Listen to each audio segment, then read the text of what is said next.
ଏବଂ ଆମେ ହାରିବାର ନଥିଲା ସେ ତ ଅଲଗା ପ୍ରସଙ୍ଗ। ଆମେ କାହିଁକି ହାରିଲୁ, ଆମେ ହାରିବାର ଥିଲା କି ନଥିଲା, ଆମେ ଆହୁରି ଚୀନ କି ମଧ୍ୟ ଆମେ ଚୀନ ସହିତ ଆହୁରି ମଧ୍ୟ ଆମେ ଯୁଦ୍ଧ କରିପାରିଥାନ୍ତୁ, ଆମର ସବୁ ସାମଗ୍ରୀ ମଧ୍ୟ ଥିଲା, ଆମର ଉଡ଼ାଜାହାଜ ଥିଲା, ସେ ପ୍ରସଙ୍ଗ ଅଲଗା। ମୁଁ ସେ ପ୍ରସଙ୍ଗକୁ ଯାଉନି। ମୁଁ କେବଳ କହିବା କଥା ଯେ 1962ରେ ଭାରତ ଆଉ ଚୀନ ମଧ୍ୟରେ ଯେଉଁ ଯୁଦ୍ଧ ହେଲା ସେଥିରେ ଭାରତ ହାରି ଯାଇଥିଲା। ଆମର ପ୍ରତିରକ୍ଷା ମନ୍ତ୍ରୀ ଥିଲେ, ଆମର ମନ୍ତ୍ରୀ ଥିଲେ VK କୃଷ୍ଣ ମେନନ। ସେ ତାଙ୍କୁ ବହୁତ ସମାଲୋଚନା ଦେଶ ସାରା କରାଗଲା। ସେ କହିଲେ ନାଇଁ, ମୁଁ ଆଉ ମନ୍ତ୍ରୀ ହେଇକରି ଏ ମନ୍ତ୍ରଣାଳୟକୁ ଚଳେଇବା ମୋ ପକ୍ଷରେ ସମ୍ଭବ ନୁହେଁ, ମୁଁ ଦାୟୀ, ଏ ଯାହା ଘଟିଲା ନୈତିକତା ଦୃଷ୍ଟିରୁ ମୁଁ ହିଁ ଦାୟୀ। ସେ କଥା କହି ନିଜ ପଦବୀରୁ ଇସ୍ତଫା ଦେଇଥିଲେ। ମାନେ ଆପଣ ଦେଖନ୍ତୁ, ଆହୁରି ଏମିତି ଦେଖିବାକୁ ଗଲେ ଅନେକ ଏ ଚିଠା ବେଶ ବହୁତ ଲମ୍ବା ନହେଲେ ବି କିଛି କମ୍ ନୁହେଁ। ଯେଉଁମାନେ ଦେଶ ପାଇଁ ସମାଜ ପାଇଁ ଗୋଟେ ଗୋଟେ ଛାପ ଛାଡ଼ି ଦେଇ ଯାଇଛନ୍ତି, ଯାହାକୁ ନେଇକରି ଅନ୍ୟମାନେ ଅନ୍ତତଃ ନୀତି ନୈତିକତାର କଥା ଯେତେବେଳେ ପଡ଼େ ଏବଂ ପବ୍ଲିକ ଲାଇଫରେ ପୁଣି ଯେଉଁମାନେ ଅଛନ୍ତି ଅର୍ଥାତ୍ ନେତା ରାଜନୀତିରେ ଯେଉଁମାନେ ଅଛନ୍ତି ସେ କଥା ଯେତେବେଳେ ପଡ଼େ, ନୀତି ଏବଂ ଆଦର୍ଶର କଥା, ଏଇମାନେ ସବୁ ହେଉଛନ୍ତି ବଡ଼ ବଡ଼ ନିଦର୍ଶନ। କିନ୍ତୁ ଏବେ କ'ଣ ସେୟା ହେଉଛି? ଆମେ ତ ଦେଖିଲେ ବହୁତ ଜାଗାରେ ଏବେ ସେୟା ହେଉନି। କ୍ଷମତା ମିଳିଗଲେ ଆଉ କେହି ଛାଡ଼ିବାକୁ ରାଜି ନୁହନ୍ତି। ଇଏ ମୋହ, ଇଏ ଲୋଭ ଏତେ ଅଧିକା ହେଇଯାଇଛି ବର୍ତ୍ତମାନ ପିଢ଼ିର ନେତାମାନଙ୍କ ପାଇଁ। ଏ କ୍ଷମତା ଅଧିକାର, କ୍ଷମତା ଅକ୍ତିଆର କରିବା, ଏ ଯେଉଁ ଲୋଭ ଏତେ ବଢ଼ିଯାଇଛି, ତାର ମାତ୍ରା ଏତେ ବଢ଼ିଯାଇଛି ଯେ ଆକୁ ସମ୍ବରଣ କରିବା ମଧ୍ୟ ବହୁତ ସମୟରେ କଷ୍ଟ ହୋଇପଡ଼ୁଛି।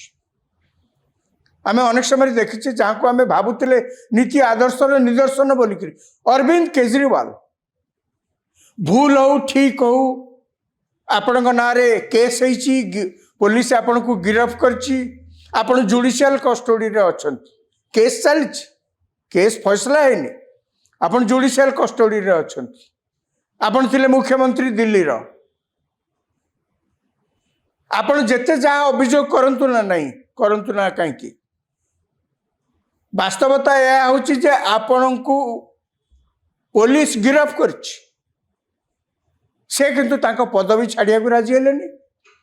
ସେ କହିଲେ ମୁଁ ମୁଖ୍ୟମନ୍ତ୍ରୀ ରହିବି, ଜେଲ ଭିତରେ ଥିଲେ ମଧ୍ୟ ଜେଲ ଭିତରୁ ମୁଁ ଦିଲ୍ଲୀ ଶାସନ କରିବି। ଆଜ୍ଞା, ଏ କି କଥା? ଏ ତ ନୀତି ଆଦର୍ଶର କଥା ନୁହେଁ। ଆପଣଙ୍କ ନାଁରେ ଏତେ ଅଭିଯୋଗ ଅଛି, ଆପଣ ଖୁବ୍ ଜୋରରେ କେବଳ ପାଟି କରିକି ଯେତେବେଳେ କହିବେ ଯାହା ମୋ ନାଁରେ ଯାହା ଅଛି ମିଛ, କ'ଣ ଧରି ନିଆଯିବ ତା ମିଛ ବୋଲିକିରି? ଏହା ସତ କି ମିଛ ଅଭିଯୋଗ, ସତ କି ମିଛ ତାର ପ୍ରମାଣ, ତାର ଫଇସଲା କେବଳ କୋର୍ଟରେ ହିଁ ହବ। ଆପଣଙ୍କୁ ଅପେକ୍ଷା କରିବାକୁ ପଡ଼ିବ। ଏ ଦେଶର ନିୟମ ହିଁ ସେଇଆ। ଆପଣ କହିପାରନ୍ତି ଆପଣଙ୍କୁ ରାଜନୈତିକ ଶତ୍ରୁତା ଆକ୍ରୋଶ ରଖିକି ଆପଣଙ୍କ ନାଁରେ ମିଛରେ କେସ୍ କରିଛି, ହେଇଥାଇପାରେ, ଏବଂ ତାର ହିସାବ ନିକାଶ କେବଳ କୋର୍ଟରେ ହିଁ ହବ। ସେ ପର୍ଯ୍ୟନ୍ତ ଆପଣଙ୍କୁ ଅପେକ୍ଷା କରିବାକୁ ପଡ଼ିବ। ଏ ଦେଶର ନିୟମ, ଏ ଦେଶର ସମ୍ବିଧାନ ଯେଉଁମାନେ ତିଆରି କରିଥିଲେ, ଏ ଦେଶର ନିୟମ କାନୁନ ଯେଉଁମାନେ ପ୍ରଣୟନ କରିଥିଲେ, ସିଏ ଏମିତିଆ ନିୟମ କରିଛନ୍ତି। ତେଣୁ ବର୍ତ୍ତମାନ ତ ତାକୁ ଆଉ ବଦଳାଇ ଦିଆଯାଇପାରିବନି। ଯେତେବେଳେ ବଦଳା ହେବ ସେ ଅଲଗା କଥା, କିନ୍ତୁ ବର୍ତ୍ତମାନ ପାଇଁ ଆପଣ ଜୁଡ଼ିସିଆଲ କଷ୍ଟଡିକି ଯେତେବେଳେ ଯାଉଛନ୍ତି, ଆପଣ କହୁଛନ୍ତି ନାଇଁ ମୁଁ ମୁଖ୍ୟମନ୍ତ୍ରୀ ପଦବୀରେ ବି ରହିବି। ରହିଲେ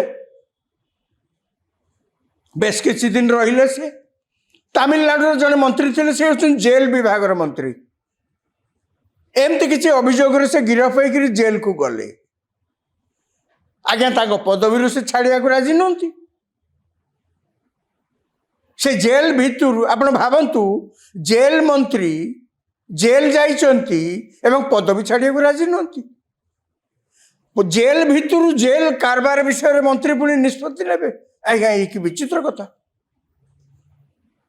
ଏମିତି ଆପଣ ଯଦି ଦେଖିବେ ଭାରତବର୍ଷରେ ଏମିତି ଅନେକ ଜାଗାରେ ଅନେକ ନେତା ବାହାରିବେ, ଯେଉଁମାନେ କି କୌଣସି ନା କୌଣସି ପ୍ରକାର ଯେତେବେଳେ କ୍ଷମତା ତାଙ୍କ ପାଖକୁ ଆସିଯାଇଛି, ଯେତେବେଳେ ସେମାନଙ୍କର କିଛି ଦୁର୍ନୀତିପୂର୍ଣ୍ଣ କଥା ପଦାକୁ ଆସୁଛି, ତାଙ୍କ ନାଁରେ ନିୟମ କାନୁନ ଦୃଷ୍ଟିରୁ କାର୍ଯ୍ୟାନୁଷ୍ଠାନ ଆରମ୍ଭ ହେଉଛି, ସେମାନେ ଆଉ ପଦ ଛାଡ଼ିବାକୁ ରାଜି ନୁହନ୍ତି।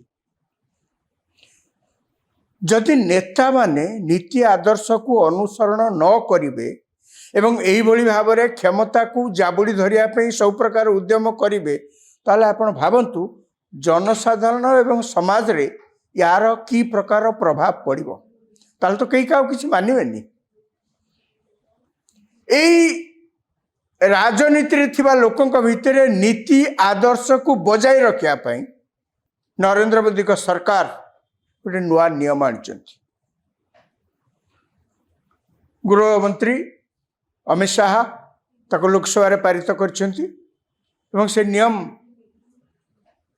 संविधान संशोधन नियम 173तम संविधान संशोधन नियम। ये नियमटी कौन ना नीति नैतिकतार नियम नेता नीति नैतिकतार नियम। ये किसी बहुत बड़ नियम किसी नुहे ये आईन टा बहुत किसी बड़ नुहे कौन ताधरे गृहमंत्री जो लोकसभा आगत कले विरोधी दल बहुत जोर पार्टी कले से मैंने कहले ये हूँ फेडरालिज्म विरुद्धाचरण करुच्ची संविधान विरुद्धाचरण करुच्ची देश में प्रचलित आईन विरुद्धाचरण करुच्ची एवं ये एकछत्रवादी आड़ को देश को मुहाऊँची एकछत्रवादी शासन आड़ को देश को मुहाऊँची एमती कही अनेक समालोचना कले विरोधी पक्षर सरकार को समालोचना कले। अमित शाह बिल को आगत करने पर बिल आईन में परिणत होनी खाली सरकार मध्य एकता कहते जे ए बिल के आम एत तरबर रे गृह रे पास करूनु याकू जुग्म पार्लियामेंटारी कमिटी की पठा जाइछि काली ही से विषय घोषणा कले गृह रे जे यही जहाँ नियम आम आनीचु जो आईन का नुआ आईन आनीचु से आईन की गोटे लोकसभार 20 जन एवं राज्यसभार 10 जन एमपी जुग्म पार्लियामेंटारी कमिटी तक कह जाए से माने ताकू एग्जामिन करिवे जांच करिवे जे नियमटा ठीक कि भूल ए नियम अनुसार जहाँ लक्ष्य रखा जाइए नियम तार किछि विरोधाचरण तार किछि कोठी हेई पारे कि तार अपव्यवहार कोठी किछि सरकार करि पारंती कि विभिन्न दृष्टिकोण रु एई जुग्म पार्लियामेंटारी कमिटी ताकू जांच करिवो तापर रिपोर्ट दबो तापर पार्लियामेंट रे से विषय आलोचना होकर बिल पारित होबा बा बिल पास होबो एवं ये जेहेतु संविधान संशोधन बिल ये कौन सी एग्जीक्यूटिव नियम नुहे ये हूँ संविधान संशोधन करने को पड़ो ये एवं ये संविधान संशोधन करने को हेले लोकसभा एवं राज्यसभा उभय गृह रे 2/3 भोट रे बिल सपक्ष जदि भोट मिले 2/3 सपक्ष जदि भोट मिले ताले बिल जाए पास हम।